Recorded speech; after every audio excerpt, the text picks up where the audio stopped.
In Uganda, President Yoweri Museveni has formed an advisory group comprising members from the public and private sectors. It will help him identify sectors of the economy that could boost exports to regional and international partners.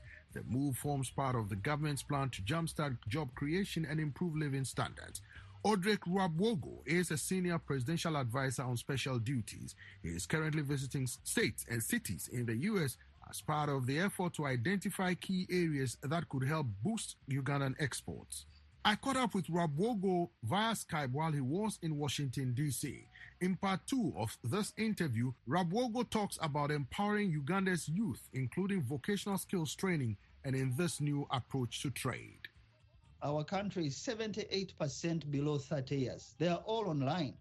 They are looking at what happens in Argentina and the US. They want the same standard for their products. They want traceability systems to be installed.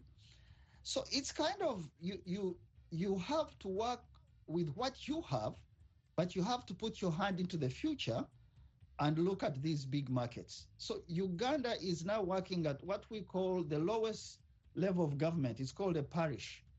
It has about 3,000 to 5,000 people.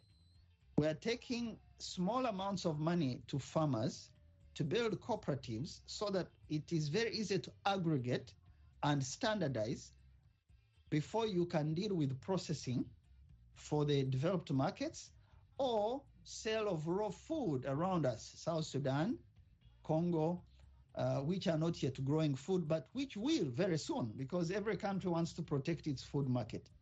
So we deal with what we are able to deal with in the region, but we aim for the best. How do you intend carrying the youth along? Because you talked about the youth. How do you carry them along in this grand scheme of things, trying to improve the living standards of the people? So our education system is really outward looking. What do I want to become, either as a lawyer, politician, because these are high-paying professions?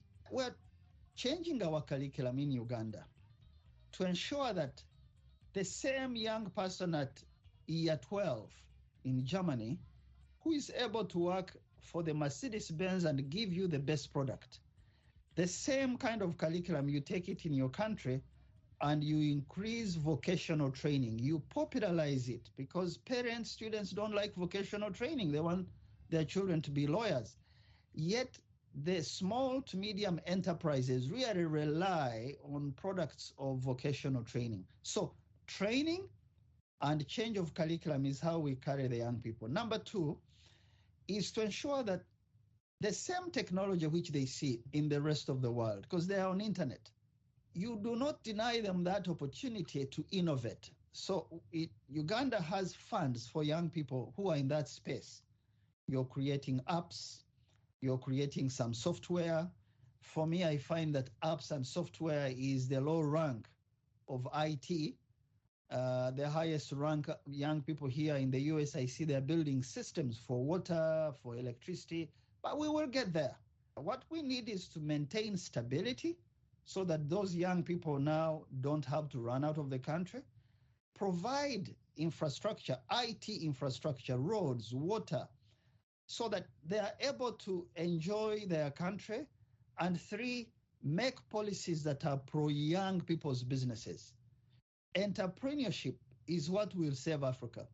And now I find that if we encourage vocational training, people don't have to get university degrees to become something.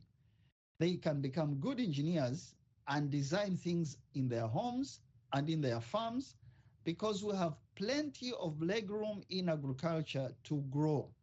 We are only 40 million people. Our country can feed up to 200 million. That's going to be a lot of processing and value addition that comes from supporting youth enterprises.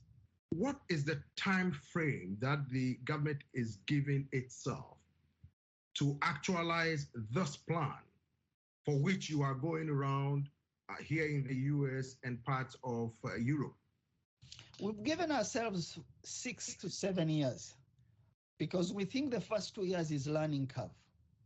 Even getting people to work together in the public and private sector to focus on things, for example, an export credit fund. How do I bring my products to Chicago when I really have to rely on commercial banks that charge 20% interest? When a producer in the US is 0.1% interest. So we're trying to set up an export credit fund, and that takes time. Changing laws to get Parliament to pass some of the laws, 8 laws in food safety standards, animal biohealth, environment, the things that FDA requires, takes about 2 to 3 years. Now, attitude change, changing of opinion to focus on these markets also takes time. So we think the first 2 years is learning curve. After that, we'll shoot running because we'll now know what to do, and we'll have partners in capital, partners in retail, partners in technology that we can work with in the developed world with our entrepreneurs in Uganda. Odrek Rwabwogo is a senior Ugandan Presidential Adviser on special duties.